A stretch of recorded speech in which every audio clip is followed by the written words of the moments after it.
5 araw na nagpalutang-lutang sa dagat malapit sa Indonesia ang isang mangingisda mula sa isang isla sa Davao Oriental. Naano daw siya doon nang naglalakihang alon.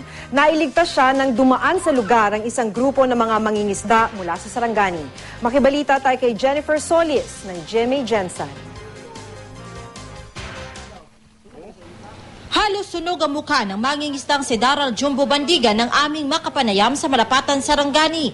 Ayon kay Bandigan, 5 araw siyang nagpalutang-lutang sa karagatang halos sakop na ng Indonesia bago natagpuan kahapon ng mga mangingisdang pauwi na ng Sarangani. Kwento ni Bandigan, nakatira siya sa isang isla sa Davao Oriental. Nitong Martes daw pumunta siya sa kabilang isla sakay ng isang demanong bangka para mamili. Pero lumakas daw ang alon at nawala ang kanyang sagwan. Paano drapod ko? Padapli nun ko. Kasi pag dapli na kusog kayong kuhan, alon ba? Swerte raw na may nakita siyang kapsulang lumulutang at nakatali sa ilalim ng dagat. Doon niya raw itinali ang kanyang bangka at naghintay ng may mapadaang bangka. Tanging ang bukong dala raw niya ang kanyang kinain sa loob ng 5 araw.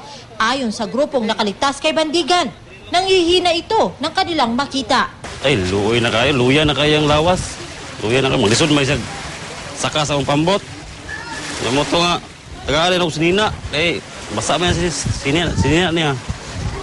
Yung moto, dala na ako dali.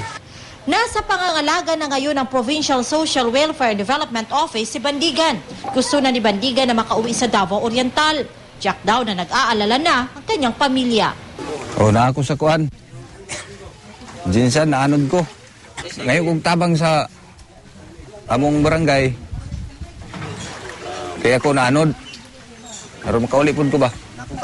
Naako karon dire sa kuhan, Sarangani. Jennifer Solis, Nagbabalita, Pilipinas.